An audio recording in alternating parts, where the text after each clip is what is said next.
Hello, everybody, and welcome to Shonen N Chill Plus, the brand new companion show to Shonen N Chill, where we talk about, well, not we, I talk about some other series in the book that we do not touch on. I still don't read every single thing, but I read a lot, so I figured I might as well go over them. I have them kind of laid out in a little ring around me here, and we're just going to check them off as we go because one, it adds a little visual to it, and two, it makes it a whole lot easier for me to timestamp this because I can just look at the video for when it disappears and I know what we went on to. So we'll start down in the bottom left corner. Let's talk about Sakamoto Days. We have talked about this on the primary show a little bit. But not a lot. Only a little bit. I think just like the pilot chapter. Personally, I'm a pretty big fan of Sakamoto Days. I like the humor. I like the art style, and I see it gets a lot of love on Twitter, which I like. I think Sakamoto Days, the humor is kind of beginning to wear thin a little. Not like, oh, I don't like it anymore or anything like that, but it's just sort of like the joke that he's a chubby guy who is strong is kind of wearing off. Um, but this thing is so wholesome. Like every time I read it, I'm like, oh, this is so sweet.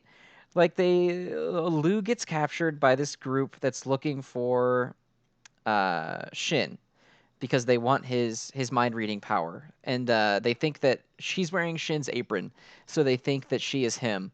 And they kidnap her and everything, and she realizes that all this terrible stuff they're saying about him, she was also rude to him earlier and probably realizes that she hurt his feelings.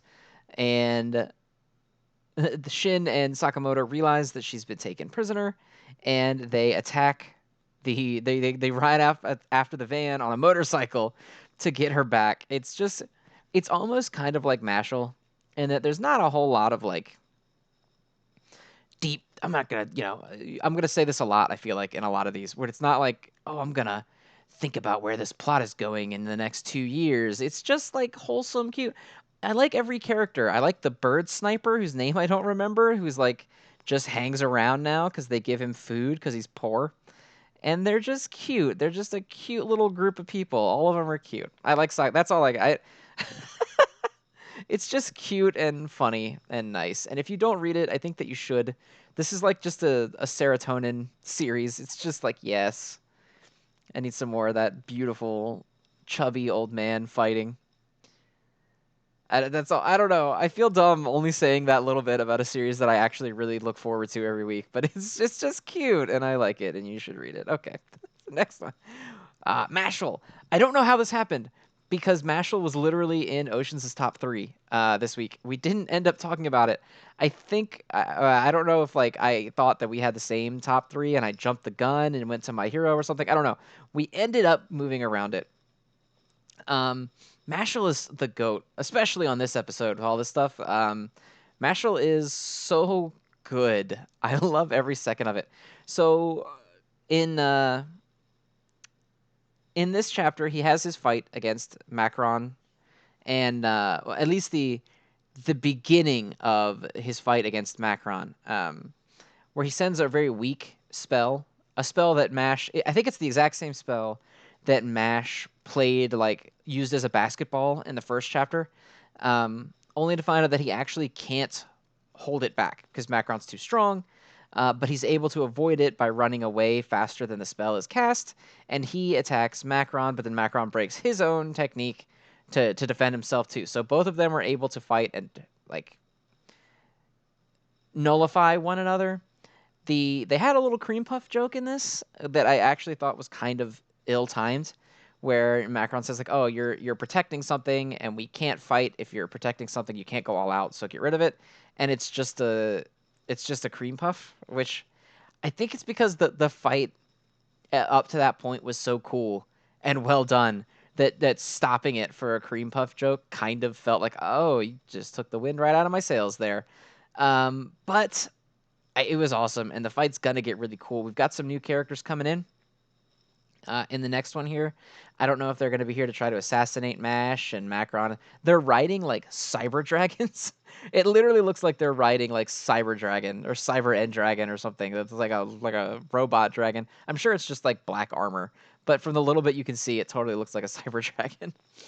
Um, but yeah, the fight was really cool. I know we always talk about MASH kind of shifting into that battle shonen territory, and every week we talk about how it's getting there and it's getting there, and this one really felt like it, to the point that I think the gag almost kind of annoyed me a little bit. Like I didn't mind the little stuff, like the commentators making jokes about like, oh, nobody's calling out the fact that he's naming his physical attacks like they're spells and stuff. Like that was fine, but I don't know, pulling out the joke about the cream puff at the bad time felt out of it. But I really want this fight to conclude, so I hope it doesn't get interrupted. I would like them to fight a little bit more because this has been a very cool fight with a good back and forth so far. They only really exchanged one move, um, so hopefully they don't just immediately get interrupted by the Cyber End Dragons or whatever this is coming. But we'll see. Nine Dragons Ball Parade. For those of you who don't read it, it's a very new series, like very new. It's sports manga, as you can guess from the fact that they're wearing uniforms. It's a baseball manga. It's only on chapter 9. I like it? Question mark. It's I do like it. It's not my favorite thing in the world. It's another one that's very cute. I kind of like, so my only real exposure to sports series is Kuroko and Prince of Tennis.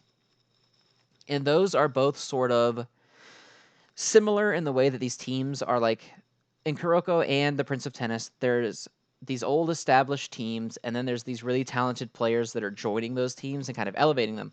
Nine Dragon Ball Parade is not the same thing. It's actually, they're trying to build a team, right? So it's not like they're these aces that are joining this established team and making them stronger or whatever.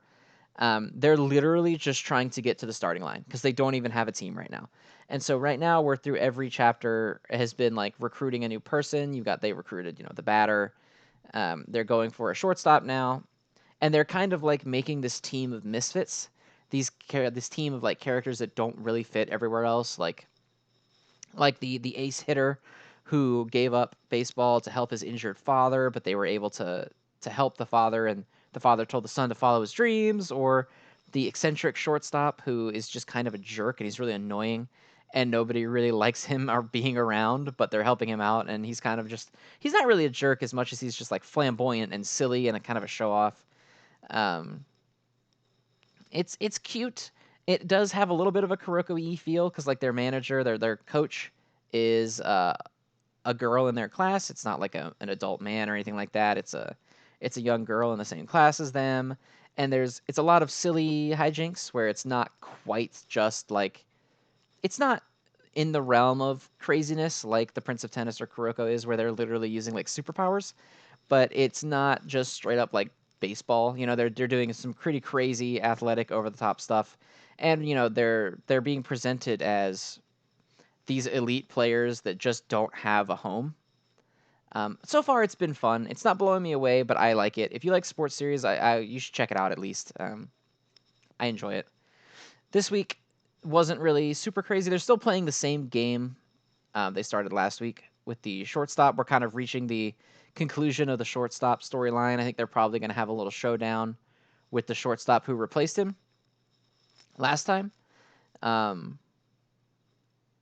So hopefully we'll move on to a new player here pretty soon. The shortstop I don't really love. He's kind of getting on my nerves, which I guess is the intention. So hopefully we'll talk a little bit more about the shortstop or not about the shortstop. We'll finish up talking about the shortstop, and we'll start talking a little bit more about where they're going to go for the rest of their team. Because so far I like the formula, but I don't know if it's going to sustain super well if they drag it out quite this long. I think the hitter only had like 2 chapters, maybe 3, and none of them were an actual. But I guess, you know what? This is like the first time they've really gone in and played like a full actual game. So I guess they do kind of have to start weaning us onto that. They can't just be like talking about baseball. They have to actually start playing it. So I withdraw a little bit of that criticism. I think it's actually doing well. Yeah. All right, read it. Read it. All right, read it. Uh-oh, where's my 9 Oh, click. Okay. So this one, I couldn't find one with an English title on it, so you got to bear with me. It's a Blue Box. It's the brand new series. This is a pilot chapter, so it's 55 pages long, so I'm not going to summarize the whole thing. But basically, it's this guy, and he loves to play badminton for whatever reason, of all things. And he got hit in the face with a basketball by this girl who is very good at basketball, female Kuroko or whatever. I don't know what you want to call her. Uh, and he's kind of smitten with her, so he always comes to the gym early because she's also always in there early practicing. So he kind of comes just to see her. He's kind of simping a little hard, to be honest. And okay. He's simping really hard, but it's cute. It's very cute. It's not like creepy and weird. Um, and they kind of have this like not really relationship because he didn't even know that she knew. Well, she didn't really know his name. She found out his name because she read it written on the tag of some of his clothing. I think it was a scarf that he lent to her because she was cold. Uh, and they finds out that they kind of have this moment where he tells her about the first time that he ever saw her was when she was younger. It was like a year ago, after she had just lost, or she didn't lose the tournament. She didn't make it to the national tournament after trying really hard, and she was in the gym practicing shooting, and she was crying. Um, and he remembered that about her, and then stirring that memory up in her kind of made her, it gave him a little connection, right? And he finds out that she is going to be moving abroad and she's not going to be able to compete anymore because her family is moving away. Um, he finds this out from his mother, who's actually ended up being childhood friends with the girl's mother, which he never knew. And he runs off to find her when he realizes that she's leaving, and he's telling her that he doesn't want her to leave, that she needs to stay and follow her dream to win the national tournament before she leaves. And he begs her not to give up because of, um, she inspires him, basically. It was a very cute, sweet little speech. And then he finds out that she's not going, and she says that her family is going, but she's choosing to stay. He gets embarrassed that he had that outburst, and he runs off. But she stops him and thanks him for kind of helping her remember what it is that she really wanted to do. And they play a little sports together. And then he comes up in the morning and he sees her in his house and realizes that she's going to be staying in their house, him and his mother's house together, um, so that she can stay and compete. And it's a little tropey. It seems to be a very popular thing in Japanese romance series of like young people with small crushes on one another, maybe being forced into living with one another. I mean, it happens in Witch Watch too, and it's more, I guess, it's not like a subversion, but it's not quite one for one with Twin Star Exorcists, but it's similar where they're very young. And Mission Yozakura family also has it where they just start living together and they're like very young and uncomfortable around one another. Seems very popular. Um, I don't really love that part. I really hope we're not going to get to the point where it's like, uh-oh, I stumbled into her taking a bath because you live in the same house, and that's weird because that always happens. I don't know. The first chapter was just very cute and wholesome and just sweet. And it was like two people who kind of have this not a deep connection. It's almost kind of a superfluous connection, right? Like they just go to the same gym early every morning, and sometimes they talk a little bit, but not all that much. And it kind of becomes something bigger. It's very sweet and wholesome, and it's very human. And I really hope it doesn't turn into a silly, like, uh-oh, I saw her BBs series, because it feels like it would betray this very cute first chapter. I know that some people probably do want it to go that way because it's genuinely is probably more entertaining, because you get some chuckle giggles out of it and stuff. But I don't know. I thought it was very personal and human and sweet, and I hope that it stays that way. If it does stay that way, I will probably keep reading it. I have a small guilty pleasure soft spot for just cute little stuff like this that's not like gross or weird. So hopefully it doesn't start becoming gross or weird, but I guess we'll find out. Mission Yozakura Family. We have never talked about this on Shonen N Chill. It's been around for a while. It's I think it's like the same roughly age as Mashle. It's on 78 chapters now. I think it's older, yeah. Mashle's on 58. So it's actually one of the older series that we don't talk about that's not in the hundreds, so it's still like pretty new. Um, I really like it. I know that it kind of struggled to find its footing for a while, especially when it was younger, like just starting out. And no one, I guess, Shonen Jump doesn't really talk about it, or maybe they've started to now, but they didn't for a long time. And it wasn't doing super great, and people were. I remember there was a lot of Twitter threads like, "Why is Yozakura Family not taking off? What can we, what is it doing wrong? How does it do it better?" And people were talking about, "Oh, well, Spy Family is also out, and it's a very similar premise, even though it's actually not that similar of a premise." And maybe people just don't want to spy series. And then another one was just like, oh, it has no identity, there's nothing special about it. I see people say that a lot. They said it about Phantom Seer too, and I don't agree there or here. But anyway, Yozakura Family has been in sort of this battle arc lately where we've been seeing the bloomings, which is basically the transformation superpowers of the main family. um, and like how their special techniques work, and their the extent of their powers. There was a lot of hubbub about the last battle with the hyper empathy power being pretty cool. The power this week that gets showcased is basically like the ability to nullify poison. It's like being a super antidote or antibody to like anything bad in you. And then next week it looks like Tayo, who is the main character, that guy with the red hair you see in the picture there, is going to be getting into the fight a little bit. uh, I can't really summarize the entire series for you, so I encourage you to go back and just read it.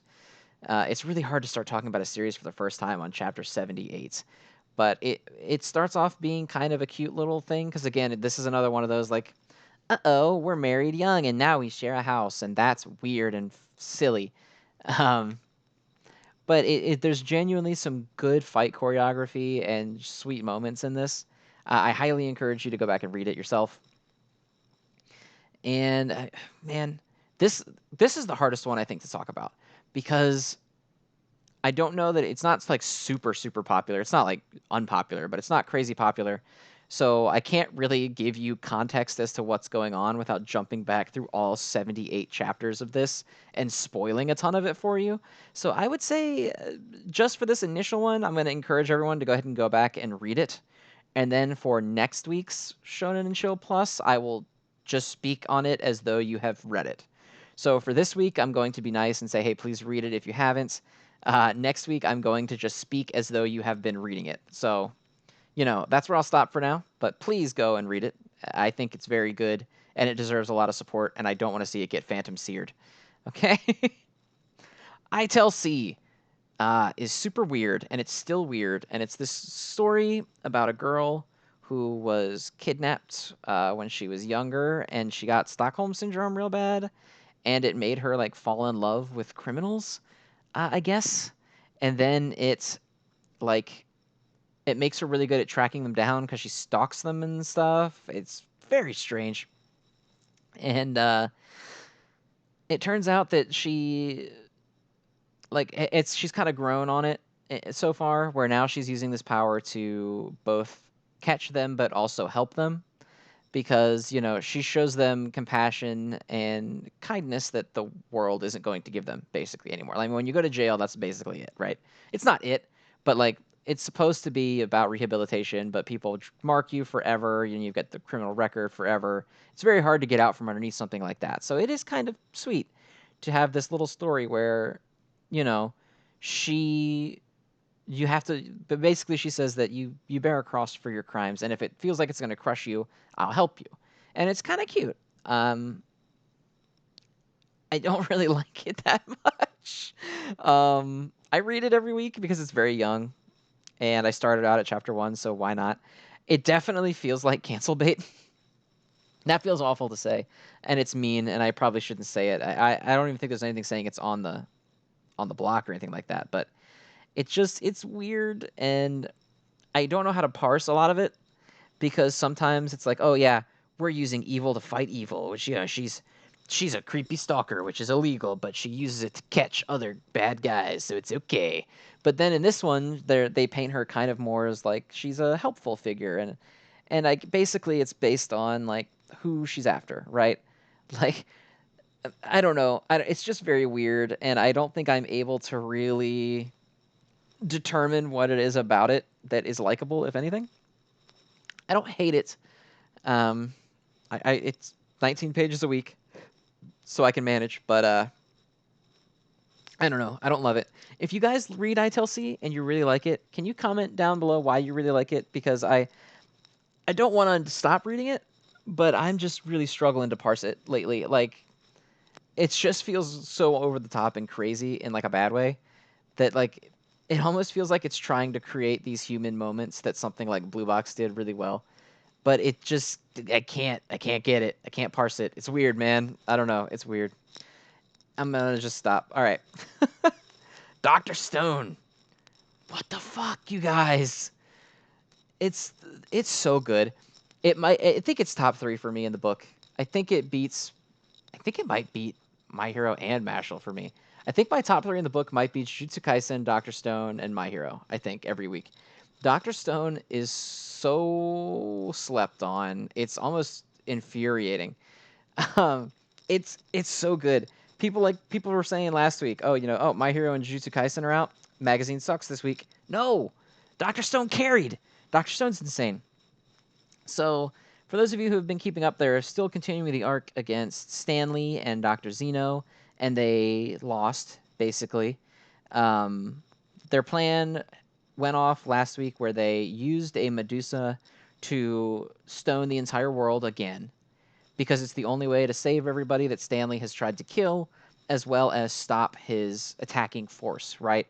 So Senku says, okay, so we're gonna basically do the same thing we did on the Treasure Island. We're going to do sort of a delayed application of revival fluid after everybody gets stoned. But right before Senku's able to do that, he gets shot right through the chest by Stanley. It's not really the chest; it's sort of like the upper shoulder, like that meaty portion where your chest connects to your arm. Um, and it shatters the revival fluid. Ukyo comes to rescue Ginro, Kinro, and Francois and Suika to try and grab some revival fluid to get it back there. But Zeno is one step ahead of them. They get shot too. Basically, everybody except for Suika gets shot because she gets away. So they go to grab her to find the revival fluid, only to figure out that she had managed to get the bottles and get away. They try to chase after her and shoot her. They manage to break all of the bottles except for one, which Gen sets up on this sort of time delay release thing. It's not really time delay. Basically, it's in a tower. Um,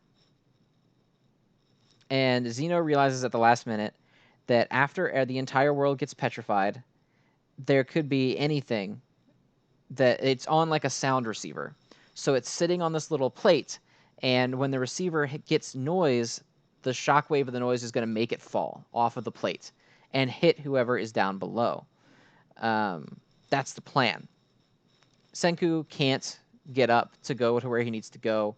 He got absolutely blasted, and he basically says that he's done. He's dying. He got shot through the chest. So he tells Suika with basically his last breath that she's the only one who can get to the position where the revival fluid is going to fall, and she'll be the one that comes back after it falls on her to revive the rest of them. The chapter ends with the petrification light washing over the tower, with Zeno seeing it and Senku bleeding out, basically saying, it could be days or years before one of us breaks out. It could be another 1,000 years before we get out of stone again. But, we'll continue this when that happens. And Zeno has almost kind of got this, like, respectful smile on his face that Senku's this crazy, that he's going to petrify all of humanity again to save the day. And the last shot of the petrifying Senku as it, the bloody, slowly turning to stone Senku is such a good panel. Dr. Stone's incredible, you guys. If you're not reading it, I saw some people say that they only watched the anime and they don't like it because the anime sucks. I don't think the anime sucks, but it's not great because, like Jujutsu Kaisen and Demon Slayer and stuff have kind of raised the bar. I encourage you to read the manga. Like, I don't think the anime can really do this kind of story justice because it's not a super, like, combat-heavy story. It's a lot of, like, tactics and strategy and these detailed still images that kind of evoke a lot of emotion, you know? Um, it's just, it's so good. It's so good. The art's incredible. The feelings are incredible. The tactics and planning is incredible. It has just as many crazy like shock reveals and crazy moments as Jujutsu Kaisen does. It's the most consistently underrated series in the book every week. It really is. People don't give it enough respect. Read it. If you're not reading it, for the love of God, read it. If you are reading it, congratulations on this incredible chapter. It's so good, you guys. We need to get Oceans back on this for real. We need to get the man on this because he needs to read it. It's so good. Magu-chan is the last one. I don't know why it's the last one because it's far from the best one. It's just the one that I put on last on the list. It's cute. It's one of those gag series that the gag has like. It's just funny enough that it hasn't fully run its course for me yet. Like the just the absurdity of this demon god and people interact with him, and you know, I don't know. I don't have a whole, I shouldn't have saved a gag series for last because I struggle to talk about these, but this is one of the ones where it kind of like, yes, it's all about jokes, but it's also kind of sweet that like, he goes to the school to try to get more quote unquote followers because he's like, as he befriends people, he calls them his followers because he's like a demon god and stuff, and oh, these are my servants or whatever. um and she basically says, "Oh, I have to go back to school today, and I'm starting a new class, and I'm very nervous because I'm gonna see, all my friends aren't gonna be in the same class as me anymore. I have to see all these new people, and it's kind of stressing me out." And so at first, it seems like he goes, "Oh, okay, I'm gonna go to the school too because everyone's new, and then I'm gonna get these new followers, and I'm gonna make them, my subjects." And then as they're leaving, she's kind of like, "Why did you come and cause trouble today and stuff?" And he says, "Oh, well, you know." Isn't that what you wanted? Because you said that you were uneasy. So I was gonna make new followers for us because he lives with this little girl, the girl in the image, and to her he's sort of like a friend slash pet, whereas to him she's like a friend slash pet. Like they have this relationship where she kind of treats him like a dog sometimes, and he kind of treats her like a servant. Um, but they have this cute little moment where he's like, "Didn't you want me to get more followers for us because you are scared of not having enough friends?" So he was kind of doing it for her in like a weird way. I don't know. It was cute. That's the best I can ever say about Magu-chan is like it's kind of funny and it's kind of cute. Of the trifecta of like funky gag manga that I could do without or with or whatever, it's fine. Magu-chan is my favorite one. It's the only one I read still. I abandoned Cop and Dolphin. I abandoned Robico. Um, I can't deal with them anymore. Sorry if you were looking forward to me talking about those two things. I can't deal with them. People have told me that Cop and Dolphin have gotten better. I can't do it. Sorry. Magu-chan is just cute and funny-ish enough to keep me on the hook here. If Blue Box stays being really good, my cute fix is going to get hit, and Magu-chan might get bumped from my weekly schedule because I pretty much only read it because it's there. Um, so I know it's not a glistening review of this thing, but it is what it is. So anyway, that was the first episode of Shonen N Chill Plus. I know it's hardly as in depth as a regular episode because there's a lot to cover, and it's mostly me by myself talking about these things. I'll get a little bit better at it as time goes on. I rushed it a little bit here and there, and I could probably drag it out a little bit more than that. I didn't want the video to go on for ages if it was just me, and then I ended up, rushing through some series I probably could have talked a little bit more about. Like I almost want to talk about Blue Box a little bit more because I actually really like it. But we'll save that for next week. We're going to go ahead and wrap this episode here. Thank you guys for tuning in to Shonen N Chill and Shonen N Chill Plus. I hope you enjoyed it, and I will see you guys next time. This is going to go up on a Monday, so I will see you next Sunday for Shonen N Chill, and then I will see you next Monday for the next episode of Shonen N Chill Plus. Thank you, everybody, and good night.